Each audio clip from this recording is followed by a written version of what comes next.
$795 for the Chase Sapphire Reserve, and $895 for the Amex Platinum card.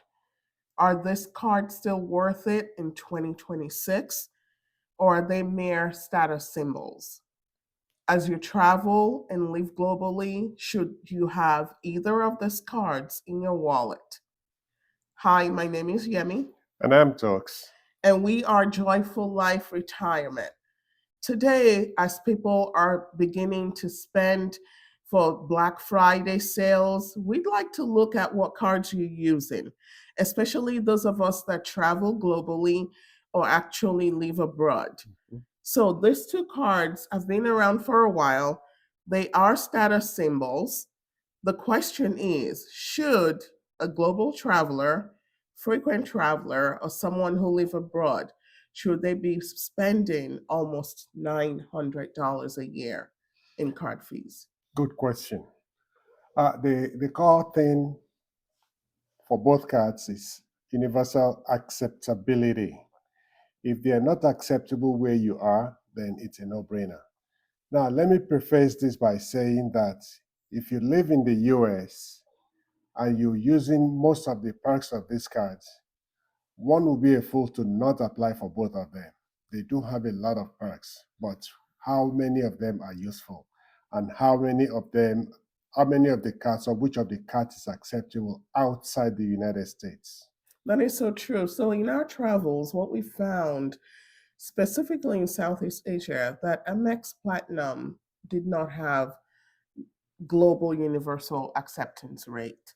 We specifically in Malaysia, when we pulled out Amex Platinum card, they were having trouble running it, and it took several tries for the workers there to realize, oh, we do not accept this kind of card. Do you have a Visa or MasterCard? This is where Chase has a little edge because Chase has near global acceptance. Yes, they run on the Visa platform, same as MasterCard. And so they are widely accepted everywhere. Whereas even in the United States, it's not always the same, even with Amex. So true, so true. Hi, guys, let's chat for a quick minute. We are so glad that you're here on this channel, Joyful Life Retirement, and that you're enjoying the content that we work so hard to bring to you week after week. We do have one ask for you to please support this channel and help us grow. The one way you can do that is just hit that subscribe button. Now would be a good time to do that. Yes, it's free. And we promise when you do hit that, this is our promise to you. We will continue to work hard in bringing you content that you can actually use. We will travel through the ends of this world to bring you information about the places that may inspire you to travel or inspire you to live abroad. Don't forget to hit that button, hit that notification bell, and please share the video. So next we're going to talk about the annual fees. So in the beginning, you heard me say $795 for Chase and $895 for the Amex Platinum. So they're kind of close. I mean, you're looking at about $100 difference there. You know, 100 even. yeah, about 100. Yeah, not about. Yeah. Even. So you're gonna have to figure out, is the price difference worth swaying your decision in one way or the other. Now, looking at the perks that they also give you, specifically talking about the credits, they are a little different. I know, what is it? Chase gives you credits for Uber. No, Lyft. Lyft, sorry. Chase gives you credit for Lyft. Amex Platinum gives you credit for Uber. Yes, but they are only good if you're living in the United States. Yes. So if you're outside of the United States, they are no good. And if you actually are in Southeast Asia where you barely ever have Uber or Lyft, you're talking about Grab. It's no use to you. Exactly, then your SOL. So while these two cards may offer rideshare credits, they are specific in the rideshare that they offer credits for. Southeast Asia does not typically have Uber or Lyft. Grab is the thing that they use there. So you're just going to have to figure out if if those credits work for you if they're not accessible when you're traveling in other countries. Yes, or in some part of South America where they use In drive. in drive. In drive. And I mean, Yes. the good thing about in drive is you pick your price, Yes. and the driver will agree, and you pay cash. Yes. So Yes. So you just kind of have to figure that out. Where are your travels taking you? How often would you be there? How long would you be spending in those places? Let's take a closer look at some specific perks, though. The foreign transaction fees. This is where both cards are at par. Both will provide you with zero, which is fantastic.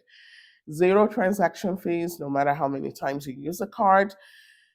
It's just fantastic because if you know us well, we do not love leaving money on the table for financial institutions.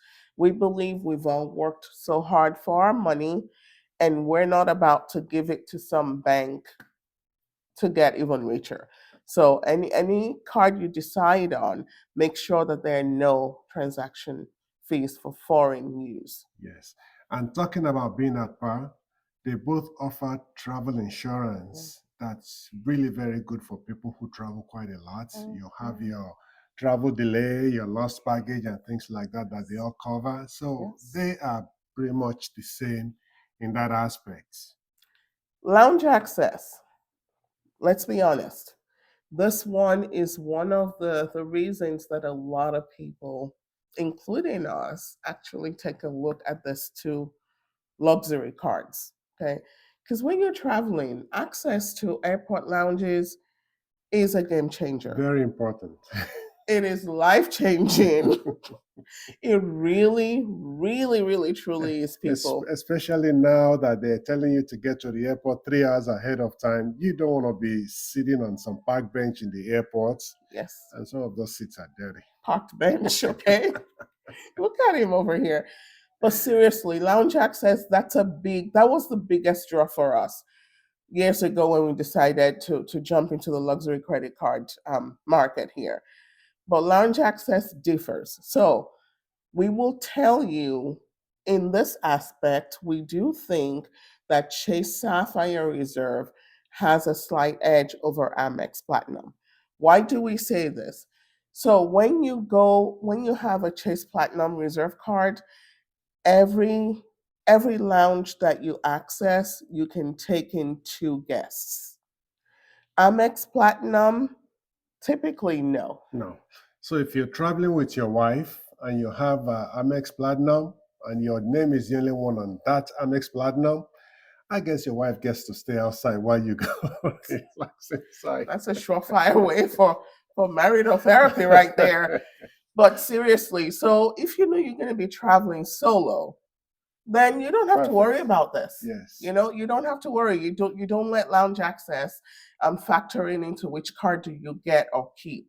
But if you're traveling with a companion, a husband, a wife, or family members, then this becomes very, very, very important. And we should mention that Amex promises or they claim to have more lounges than you get for Chase.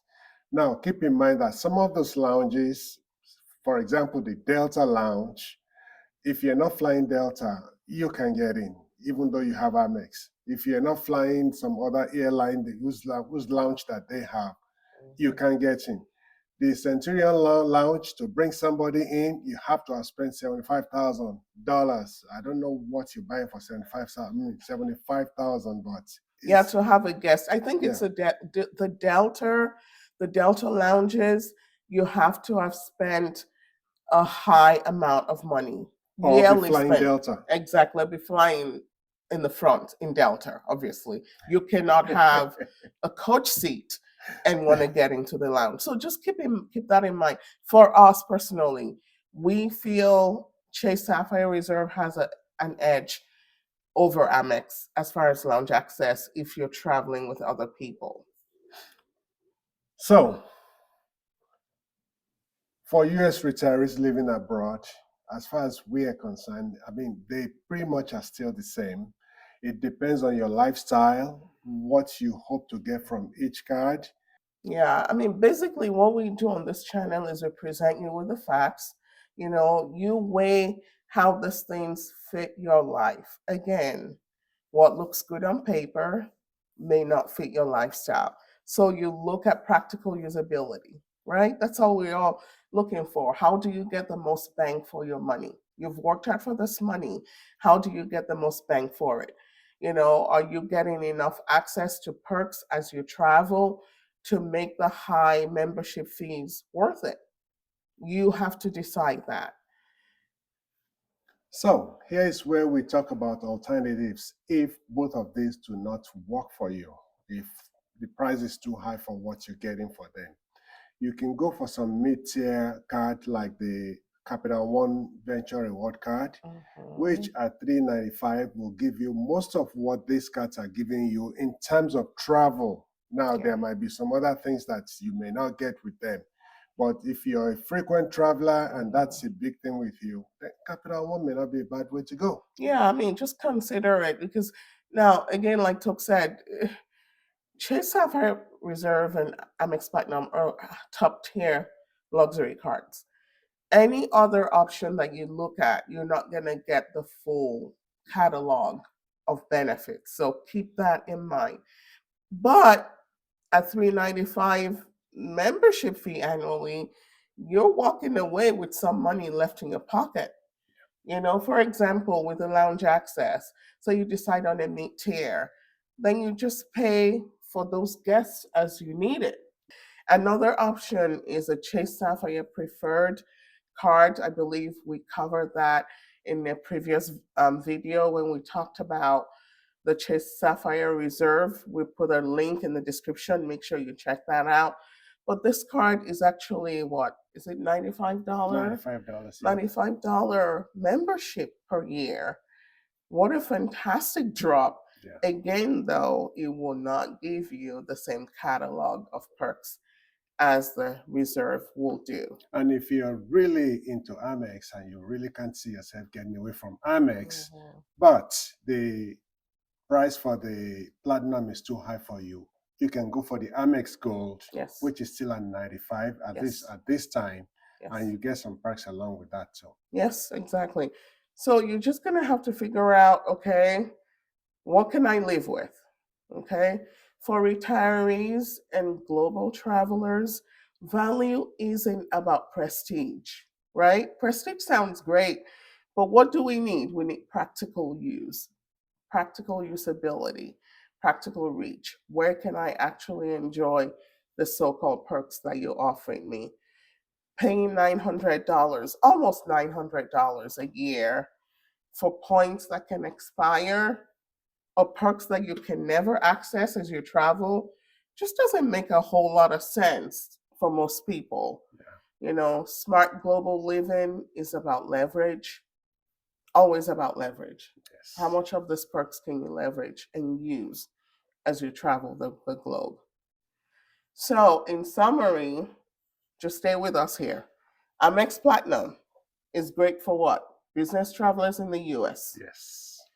Chase Sapphire Reserve, solid global acceptance, but may still be overpriced for most retirees or people who travel a lot. The best solution depends on your lifestyle. Okay? We've given other choices of mid-tier cards. You can sometimes mix it with local cards, to get the most bang for your buck. But you just have to decide which one works best for you. Yes, and what we have what we're doing right now is listing all the perks as well as the ones that we are able to use to see which one gives us the biggest bang for the buck, because our lifestyles are different. The ones Yes. that we may use, you may not get to use it. Exactly. Well, we list all the perks, all the benefits, and then we try and figure out whichever one we're not using, we cross it out, just so we know at the end of the day how it adds up in terms of, in monetary terms, which one's giving us the biggest bang for our buck. Exactly. Actually, right now, we are sitting in Virginia, and we're on our travels right now, and we were so excited to be able to use some of our perks with Amex. We took Lyft, right? Is that what we took to No, the that top? was Chase. Lift. Oh, that was Chase. Okay. So anyway, we're able to actually access the discount for that and saving that $10, 15. 10. Oh, 10. Oh Lord, look at me. It will be 15 when we go back Oh, out when we to go back, Uber. Yeah, okay. we're going out now with Uber, and we will be redeeming that part too. So Yes, we're super excited because they're like, yay, we can finally use this before the year runs out. yeah, but if you're not here much, maybe it Yeah. doesn't mean anything. Exactly. So before you spend almost $900 a year on a card, decide if you're actually adding value to your life or you're adding extra weight to your wallet. Make sure you stick around for the next video and make sure you hit subscribe.